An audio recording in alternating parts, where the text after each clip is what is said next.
রাধে, রাধে। সবার প্রচুর রিকোয়েস্ট ছিল যে মাধবের একটা পাগড়ি আমি কি করে বানাই সেটার একটা ফুল ভিডিও দিতে।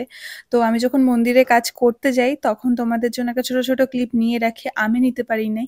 আমার ভাই নিয়েছিল। তো আমি তোমাদের মুখে বলে সবটা বুঝিয়ে দিচ্ছি যে আমি কি করে পাগড়িটা বানিয়েছি। প্রথমে একটা কাগজকে মাঝখান দিয়ে কেটে এভাবে ২ টুকরো করে নিয়ে মাঝখানে জয়েন করে নিই। কারণ একটা কাগজের টুকরো মাধবের পুরো মাথাটা কভার করছিল না। তার জন্য মাথার মাপ নিয়ে সেই অনুযায়ী সেই কাগজটাকে গোল করে আঠা দিয়ে জয়েন করে সেই দিই। লম্বা কাগজটার সাইডগুলো এক মাপে এরকম সোজা, সোজা স্ট্রাইপে কেটে নিই যাতে আমি পরে এগুলো ভাঁজ করে ওপরে একটা কাগজ লাগাতে পারি।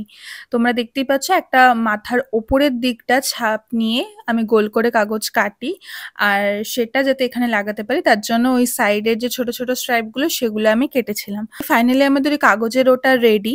এরপর আমাদের তার ওপরে কাপড় এড করতে হবে। সেটা তোমরা যার যেরকম ইচ্ছা করতে পারো।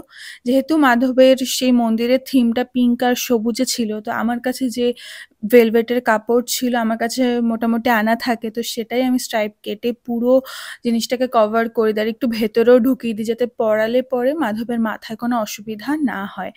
তারপরে যে কাপড় বেঁচেছিল মাধবের ড্রেসের, তো সেখান থেকে কিছুটা, কিছুটা স্ট্রাইপ কেটে নিই। কেটে নিয়ে এরকমভাবে জয়েন করে সরু, সরু স্ট্রাইপ বানিয়ে নিই।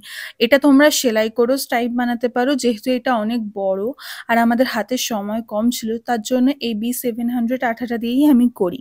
এই স্ট্রাইপগুলোকে তোমরা এরকমভাবে হাফ হাফ করে জয়েন করে নিতে পারো। কারণ পেছন দিকটা অতটা দেখা যায় না। তো আমি পেছনটা নরমালি কভার করি না। তো এরকমভাবে এক সাইডে সেই স্ট্রাইপগুলো পুরোটাই পিঙ্কের ওপর রেখে আরেক সাইডের একটু বিনুনি শেপের বানানোর জন্য এরকমভাবে পিঙ্ক আর গ্রিন যে দুটো কালার ছিল তো সেটা দিয়ে আমি একটু বিনুনি ৩ টে মোটামুটি লেয়ার যেহেতু পড়বে তো অনেকটাই বানানো ছিল। তো তারপরে সেই বিনুনিগুলো বানিয়ে নিই। বানিয়ে নেওয়ার পর মাথার ওপরে যে ছোট্ট, ছোট্ট কাপড়ের ভাঁজগুলো দেওয়া থাকে সেগুলোর জন্য ওদেরই কাপড়ের টুকরো যেটা বেঁচে গেছিল তার সাথে এরকম আঠা লাগিয়ে বাই কালারে কন্ট্রাস্টে করে এগুলোকে বানিয়ে নিই। বানিয়ে নেওয়ার পর চলো ফাইনাল লাগিয়ে কেমন লাগছে দেখায়। এই যে দেখো ফাইনালে ওই কাপড়গুলোকে এরকম সাইড করে লাগিয়ে দিই, মানে বিনুনিগুলোকে।